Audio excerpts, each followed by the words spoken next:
Good morning and welcome to the live broadcast of Rocket Lab's 15th Electron launch, the in-focus mission for small satellite operators, Planet and Cannon.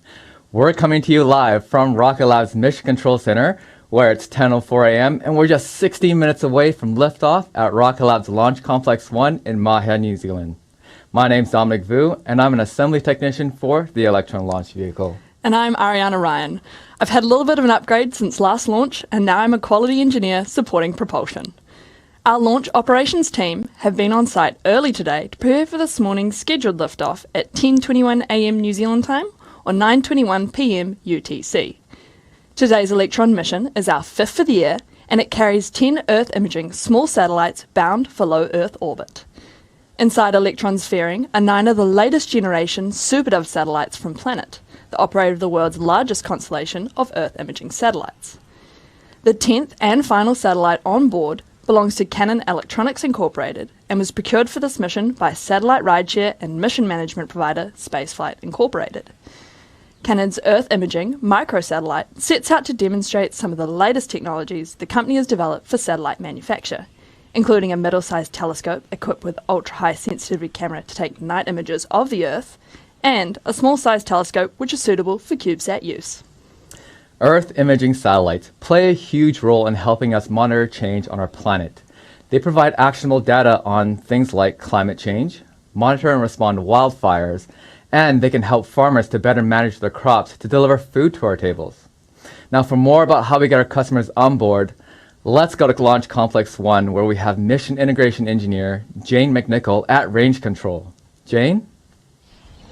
Thanks, Dom. It's great to be with you today on this beautiful morning on New Zealand's East Coast. My name is Jane, and I'm a Mission Integration Engineer here at Rocket Lab. Each mission at Rocket Lab is assigned a dedicated mission manager or integration engineer, and we work closely with our customers to help them through the mission process, from the time they sign up for a launch with Electron to integrating their satellites onto the launch vehicle to successful deployment on orbit. Now, I'm standing here today at Range Control, which is about 3 kilometers away from the launch pad itself and the payload processing facility, where the payloads for today's launch were integrated onto the launch vehicle. You can just make it out in the distance behind me. The payload processing facility is home to 2 state-of-the-art clean rooms where our customers can prepare their satellites for launch. But these clean rooms aren't the only ones that our customers can choose from. We have additional clean room facilities at our Long Beach, California headquarters for U.S. customers who want to integrate a little closer to home. And for customers launching out of Launch Complex 2 in Wallops, Virginia, we offer our brand new integration and control facility. Offering such a wide range of payload processing options is just one of the ways that we've created the most flexible and tailored launch service for small satellites. But back to today's launch, the team on console have been monitoring the health of the launch vehicle, including the payload environment in the fairing, as we progress through the count. All systems are currently green, and very soon Cannon 2 and the 9 Planet SuperDoves will be on their way to orbit. Back over to you in Mission Control. Thanks, Jane. So, you're currently looking at a live view of Electron on the pad at Launch Complex 1. Electron stands 18 meters tall and weighs about 13 tons at the moment of liftoff. Electron itself is actually incredibly lightweight due to its black carbon composite structure. Almost the entirety of the rocket's first stage is filled with a mix of propellants for the Rutherford engines. Now, of that 13-ton liftoff mass, around 12 tons is actually the liquid oxygen and kerosene that fuels Electron on its way to orbit. The white stripes you see along Electron indicate where the liquid oxygen is being loaded inside the tanks. Because of the extremely cold temperatures of the oxidizers inside, any moisture on the outside of the rocket freezes in its place and causes those white stripes of ice to appear. As we approach T-minus 12 minutes, let's check in with Mission Control for the final go, no-go poll.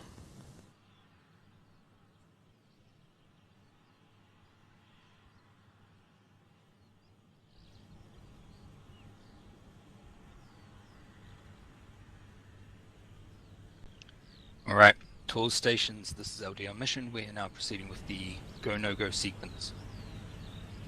Stage, you go. Stages go. Avionics. Avionics is go. AFTS. AFTS is go. GNC. GNC is go. Beacon. Beacon is go. RF. RF is go. T1. T1 is go. GC. GC is go. ELS. DLS is go. RSO. RSO is go. Net. Med is go. MM, Go. LD sub, LD subs go. and exec. Exec is go for launch. And all stations, go no go sequence is complete. We're currently T-minus 11 minutes, 20 seconds and counting. We're go for the terminal count start at T-minus 10 minutes. From this time, the three-way procedure is in effect.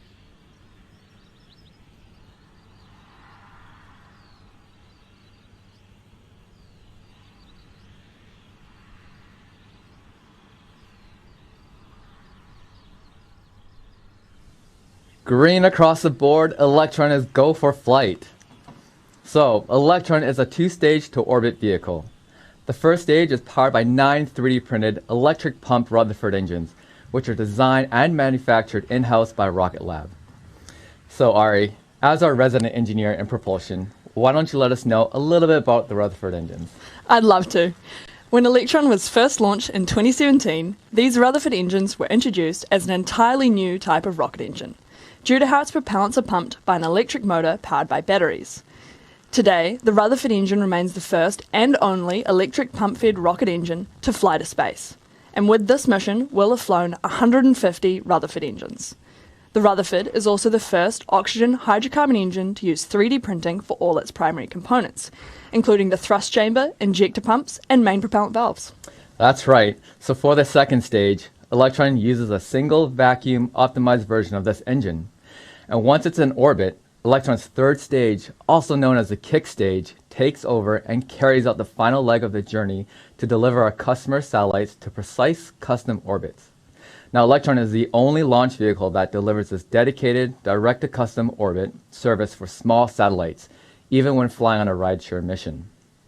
This provides a streamlined path to orbit for our customers and eliminates the added risk, complexity, and cost of having to develop your own spacecraft propulsion or using a third-party space tug to deliver your spacecraft to the desired orbit when flying as a rideshare. Electron's kick stage, which also serves the foundation for our family of Photon satellites, employs our in-house design and manufactured Curie propulsion system. This 3D printed pressure-fed engine has a flight heritage across more than a dozen orbital missions. It's this unique and reliable propulsion system that ensures the kick stage provides our customers with unmatched flexibility for orbital deployment. It enables orbit raising, orbit phasing of multiple payloads on a single mission, deployment of multiple payloads to different planes and inclinations on the same mission, hosted payload support, and sustained low altitudes. It also enables deorbiting to avoid contributing to the growing issue of space debris.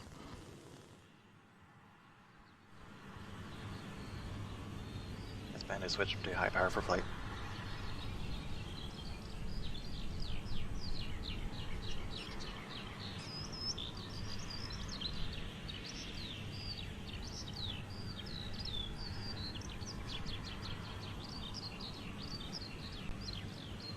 All engine blips are nominal, engines are ready, and stage terminal checks are complete. Thank you, stage. Stage 1 and Stage 2 high voltage batteries are ready for flight. Copy avionics. GC, LD on mission, please proceed. In around 8 minutes time from LC-1's Pad A, Electron will launch in a southerly direction along the east coast of New Zealand, making its way to sun-synchronous orbit and deploying the payloads at an altitude around 500 kilometers above Earth. At about 2.5 minutes after liftoff, the Rutherford engines on the first stage will shut down before the vacuum engine on stage 2 ignites, continuing the satellites to orbit. At around 9 minutes after liftoff, that second stage engine will shut down and the kick stage will separate from the vehicle in preparation for payload deployment, about 60 minutes into the mission. Now, when the kick stage separates from Electron's second stage, it will be in elliptical orbit around Earth. So after a coasting period, the kick stage's Curie engine will ignite to propel the payloads into a circular orbit around the planet, ready for deployment into their precise and individual orbits. Now, since we won't have live footage of that payload deployment, we'll be ending today's webcast shortly after kick stage separation, at around 10 minutes after liftoff. You can continue following our mission via our social media channels, where we will post confirmation of payload deployment.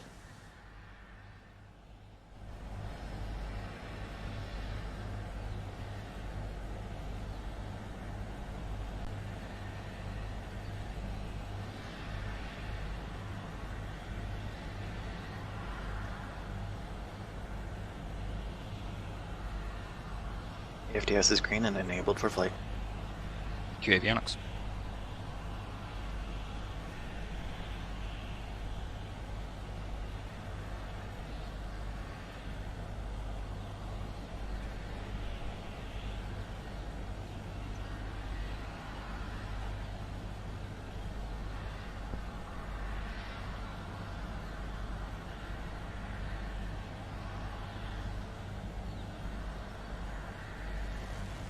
Right now, we're at T-minus 6 minutes to launch. And a quick update on the weather.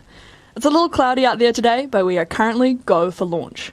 Our range control team at Launch Complex 1 has also given the all clear with the vehicle and systems healthy on the pad. Things are looking great for an on-time liftoff today at 10:21 this morning, New Zealand time. We're excited to be on the pad, ready for another Electron launch. In the world of disruption caused by COVID-19 this year, we're proud to be continuing to serve the small satellite community with timely and affordable access to space. Assured access to space is something that governments and commercial satellite operators alike need to be able to rely on, no matter what disruptions the world might be facing. It's the very reason we developed the most resilient and responsive satellite launch systems ever created. Now let's take a look at how we made that possible. 2 launch complexes, 3 launch pads, across 2 countries. This is how Rocket Lab makes truly responsive access to space a reality. The world is increasingly reliant on small satellites to power our economies, to provide scientific insights and data, and to maintain national security. The satellites providing these vital services are vulnerable, be it from natural, accidental, or deliberate actions. The ability to deploy new satellites to precise orbits in a matter of hours, not months or years, is critical to maintaining a resilient space architecture.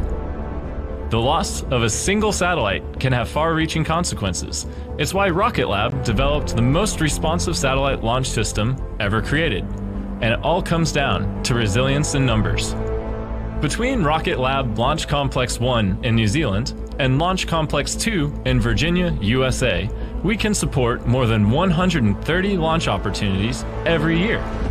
It's an unprecedented level of launch availability that enables rapid replenishment of orbital assets.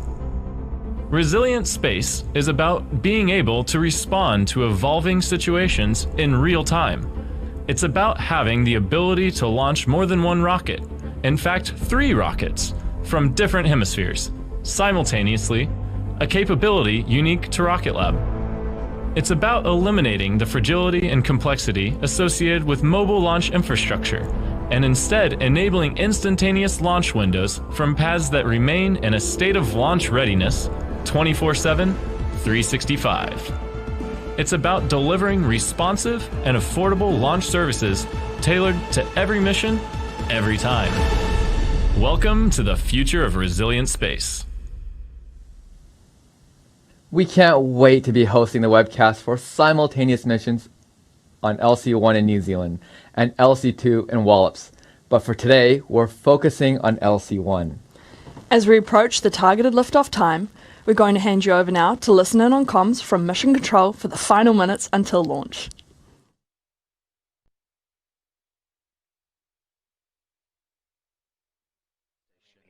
Performance is good. LD on mission, we are go for auto sequence start at T-minus 2 minutes. And I can confirm at this time LD is go for launch.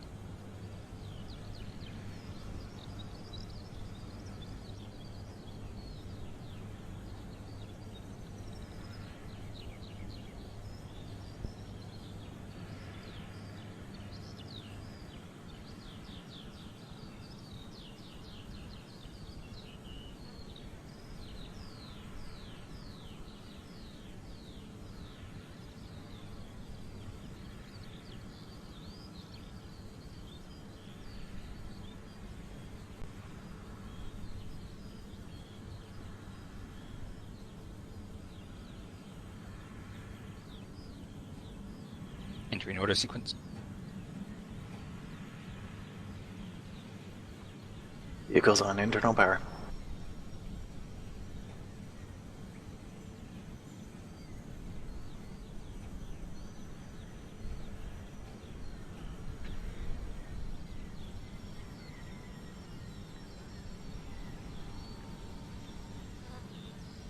Flux load is complete. Starting recirculation.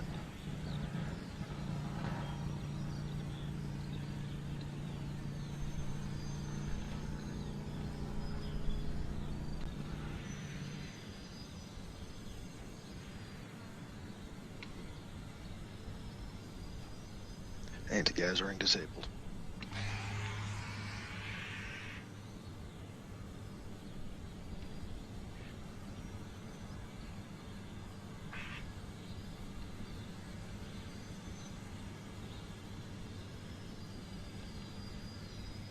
Stage 1 tanks are pressed. And stage 2 tanks are pressed as well. High flow engine purge is enabled.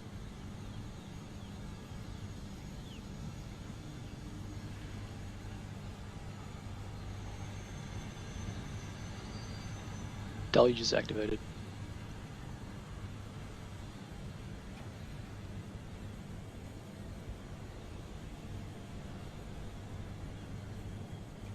T-minus 20 seconds and counting.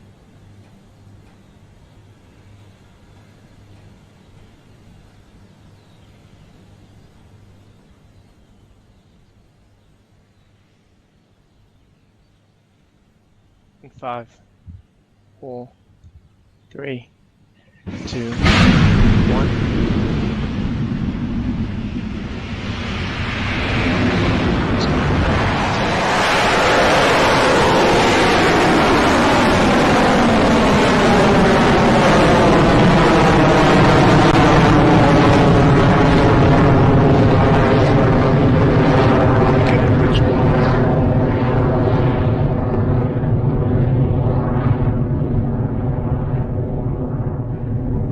Stage 1 propulsion is nominal.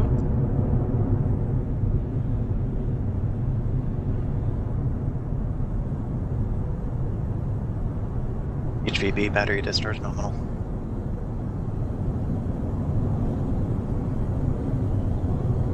And there goes Electron for our 15th launch from Rocket Lab Launch Complex 1 in New Zealand. We're T plus 50 seconds and Electron is approaching max Q, or maximum aerodynamic pressure, the moment during its ascent when the forces against the vehicle are at their strongest. Cleared maximum dynamic pressure.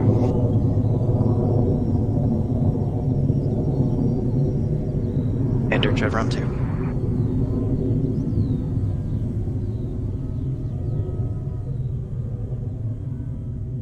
Enter chevron 3.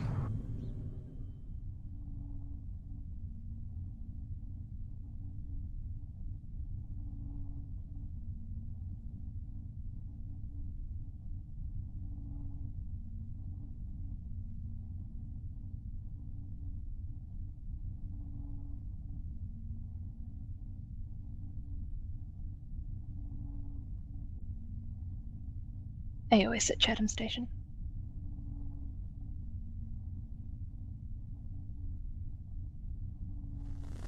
Next up will be 3 events in quick succession. We should hear the call for MECO as Electron's Rutherford engines throttle down to allow for stage separation before the engine on the second stage fires up to continue the mission to orbit. We entered stage 1 burnout detect mode.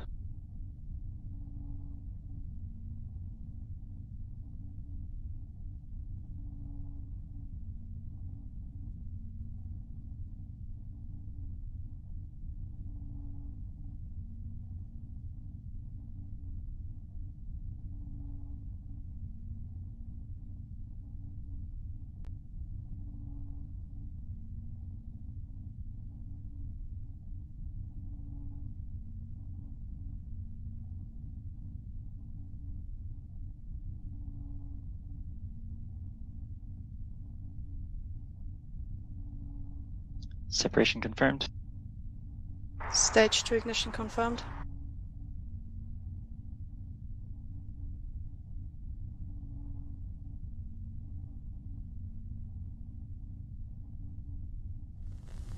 Successful MECO confirmed by Mission Control. Propulsion is continuing nominally on Electron's second stage at T plus 3 minutes into the mission, with the vehicle now travelling at several thousand kilometres an hour. Soon, the fairing halves will separate and you'll be able to watch them fall away on your screen there. And there they go. Electron has successfully jettisoned the fairing and is continuing nominally towards orbit. Stage 2 propulsion is nominal.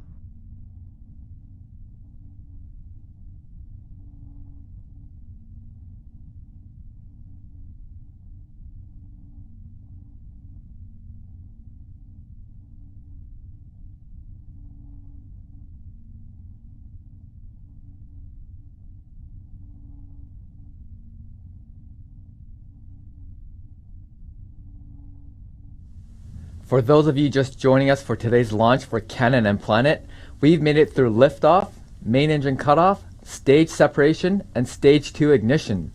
Electron is traveling through space at 9,000 kilometers per hour and is currently at an altitude of 153 kilometers.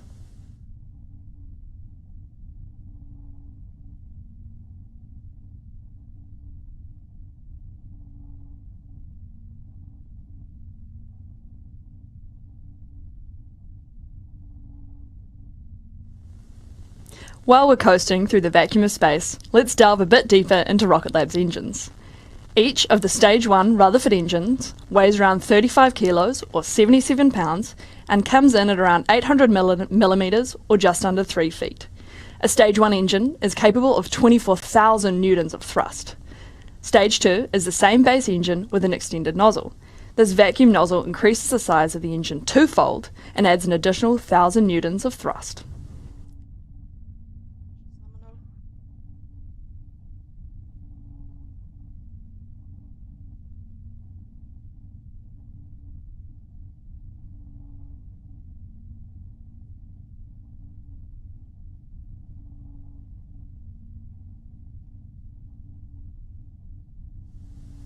Another quick check-in from Mission Control. We're T plus 5 minutes into the flight, and the Electron is continuing nominally through its second stage burn.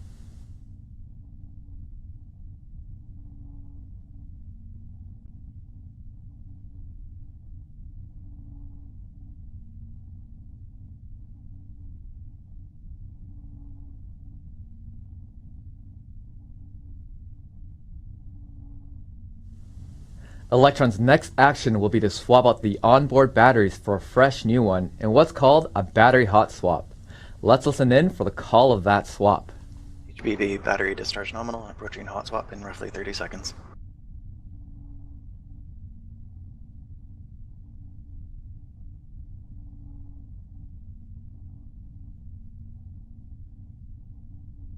Throttling down.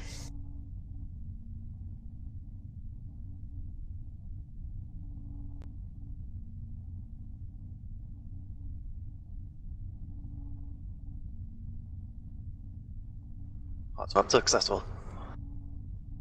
Battery ejection confirmed. AFTS is safe.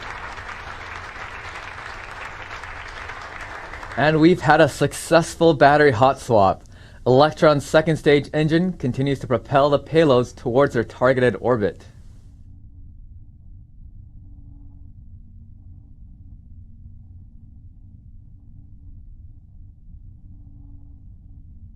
Stage 2 propulsion still holding nominal.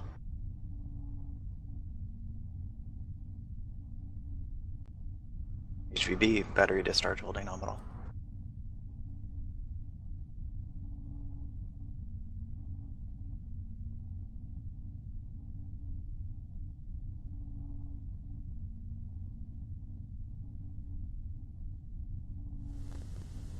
We're at T plus 7 minutes since liftoff. In the next minute and a half or so, Electron's second stage Rutherford engine will power down before shutting off. We call this SECO, which stands for second engine cutoff, and this allows for a clean separation of the kick stage. Then, the kick stage will light its Curie engine and continue on its trajectory, coasting for a time before relighting its engine to carry the satellites closer to their optimal position orbiting Earth. We'll be ending the broadcast shortly after we hear confirmation of successful SECO and stage separation.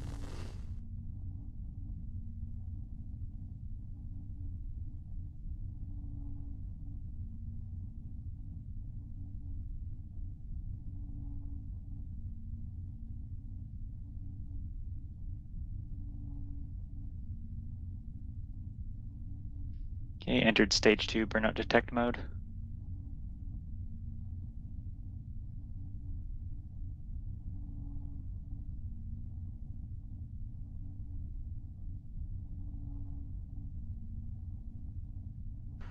Guidance is in terminal, 20 seconds remaining.